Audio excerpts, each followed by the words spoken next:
Hành trình khám phá Tây Phương Tam Thánh. Phần 1. Dẫn nhập. Tò mò bên dòng sông.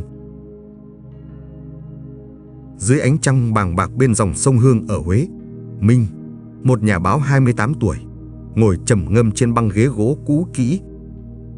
Anh chuyên viết về văn hóa cho một tờ báo địa phương, nhưng luôn giữ khoảng cách với những câu chuyện tâm linh. Dù lớn lên trong một gia đình Phật tử, Minh thường nghi ngờ những lời kể về các cõi giới thiêng liêng, xem chúng như những câu chuyện xa vời. Nhưng đêm nay, một điều gì đó đã khiến trái tim anh rung động. Minh vừa tham dự một lễ hội tại một ngôi chùa cổ kính ở Huế. Tại đó, anh nghe một người kể về Tây Phương Tam Thánh là Đức Phật A Di Đà, Quán Thế Âm Bồ Tát và Đại Thế Chí Bồ Tát cùng cõi Tây Phương Cực Lạc. Một nơi không có khổ đau, chỉ có ánh sáng và an lạc. Lời kể ấy như một ngọn gió thổi qua tâm hồn Minh, khơi dậy sự tò mò. Anh tự hỏi liệu có thật sự tồn tại một nơi như cõi Cực Lạc? Và Tây Phương Tam Thánh mang ý nghĩa gì đối với những người bình thường như mình? Quyết định thực hiện một bài phóng sự chuyên sâu, Minh chuẩn bị máy ghi âm, sổ tay và bắt đầu hành trình tìm hiểu.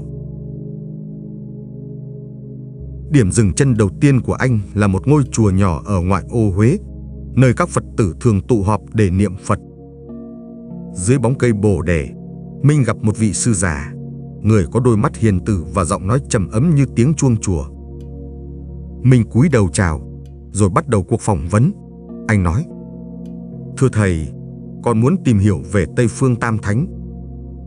Xin thầy giải thích, họ là ai và tại sao họ quan trọng với Phật tử?" Vị sư mỉm cười, đáp: "Tây Phương Tam Thánh là Đức A Di Đà, Quán Thế Âm Bồ Tát và Đại Thế Chí Bồ Tát. Họ là những biểu tượng của từ bi, trí tuệ và sức mạnh tinh thần, dẫn dắt chúng sinh đến cõi Tây Phương Cực Lạc, một nơi thanh tịnh, nơi mọi khổ đau tan biến. Đức A Di Đà là trung tâm, với lời nguyện cứu độ tất cả những ai niệm danh hiệu Ngài." Minh ghi chép cẩn thận, nhưng trong lòng vẫn đầy nghi ngờ. Anh tiếp tục hỏi: "Thưa thầy, con chưa hiểu cõi Cực Lạc có thật hay không? Làm sao con biết được đó không chỉ là một câu chuyện để an ủi tâm hồn?" Vị sư mỉm cười, ánh mắt như xuyên thấu tâm can Minh, và đáp: "Cõi Cực Lạc không chỉ là một nơi, mà còn là trạng thái của tâm hồn. Muốn hiểu, con phải tìm kiếm bằng cả trái tim, không chỉ bằng lý trí."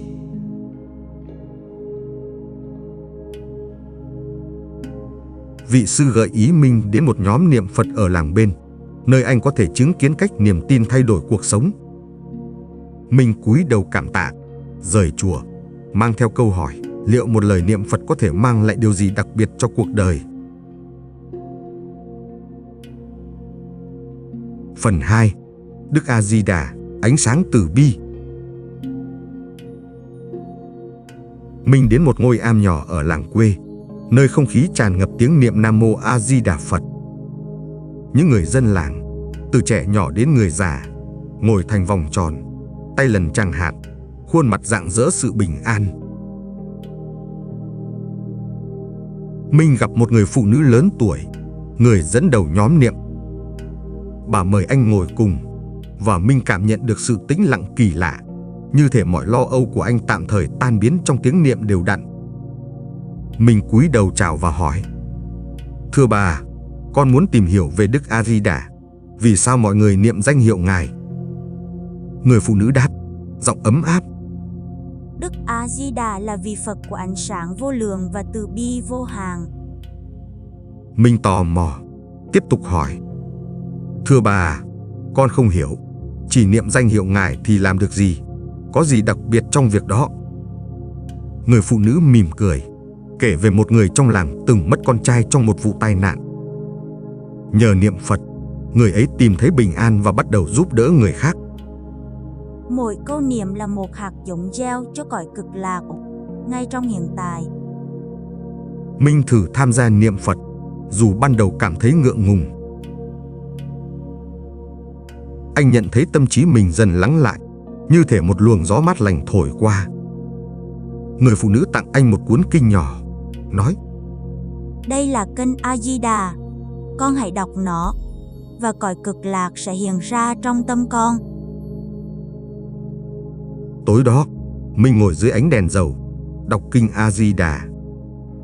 Những trang kinh mô tả cõi cực lạc với hồ sen ngọc, núi pha lê và ánh sáng vàng kim bao phủ mọi thứ. Anh bắt đầu tự hỏi liệu cõi cực lạc có phải là một nơi thật, hay là cách để ta tìm bình an ngay trong cuộc sống này.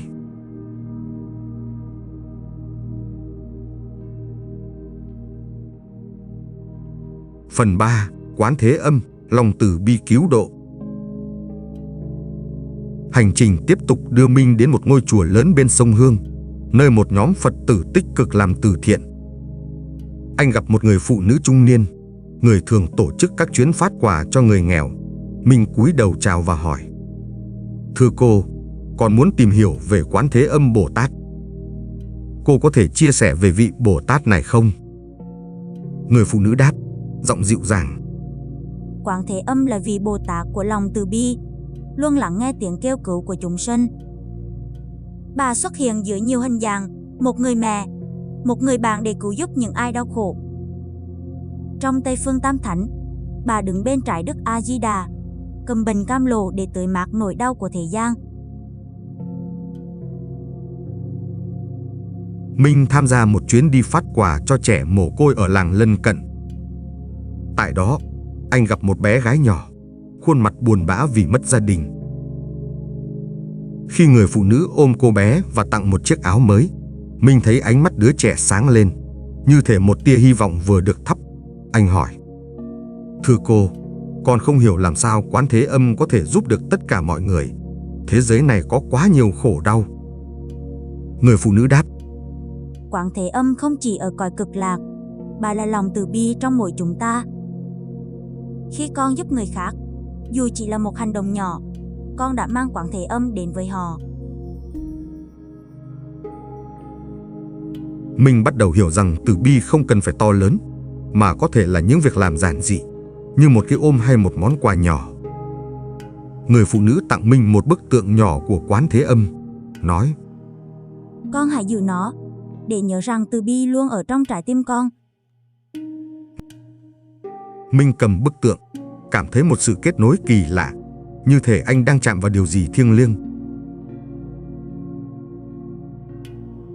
Phần 4. Đại Thế Chí, ngọn đèn trí tuệ.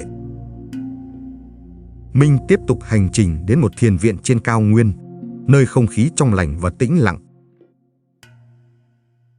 Anh gặp một vị sư lớn tuổi, người chia sẻ về Đại Thế Chí Bồ Tát.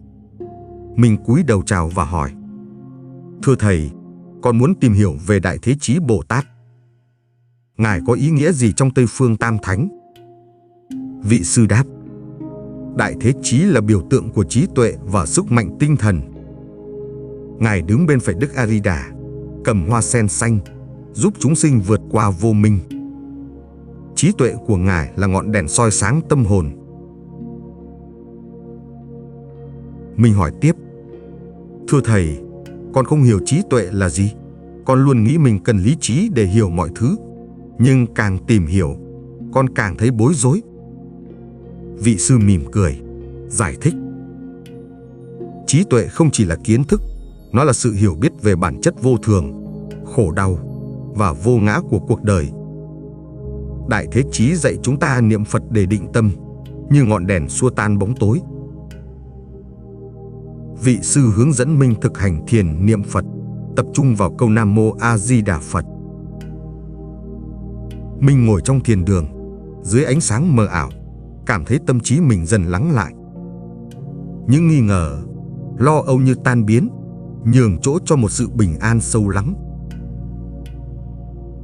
Vị sư trao cho mình một chuỗi tràng hạt, nói: Con hãy lần chuỗi này mỗi ngày, nó sẽ giúp con tìm thấy ánh sáng trí tuệ. Minh rời thiền viện, mang theo chuỗi tràng hạt và một cảm giác mới mẻ. Anh nhận ra rằng trí tuệ không chỉ là tìm câu trả lời, mà là học cách chấp nhận và vượt qua những câu hỏi không lời đáp. Phần 5. Hiểu biết cõi cực lạc. Sau nhiều tuần tìm hiểu, Minh trở lại ngôi chùa nhỏ ở Huế để gặp lại vị sư già. Anh cúi đầu chào và chia sẻ: "Thưa thầy, con đã học được về ánh sáng từ bi của Đức A Di Đà, lòng cứu độ của Quán Thế Âm và trí tuệ của Đại Thế Chí. Nhưng con vẫn băn khoăn, cõi cực lạc có thật không, hay chỉ là một giấc mơ để an ủi tâm hồn?" Vị sư nhìn Minh, ánh mắt tràn đầy sự thấu hiểu và đáp: "Cõi cực lạc là thật, nhưng không phải nơi con đến bằng thân thể, mà bằng tâm hồn. Khi con sống với từ bi, trí tuệ và niềm tin, con đã mang cõi cực lạc vào cuộc đời."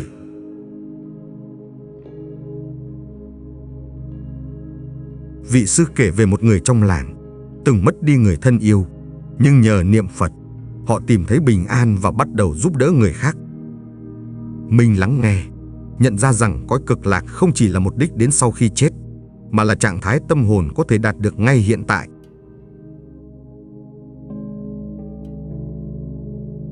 Phần 6. Kết luận: ánh sáng trong tâm hồn. Minh hoàn thành bài phóng sự, nhưng anh quyết định làm nhiều hơn thế. Anh bắt đầu niệm Nam Mô A Di Đà Phật mỗi ngày, không phải để cầu xin điều gì, mà để nhắc mình sống với lòng từ bi và trí tuệ.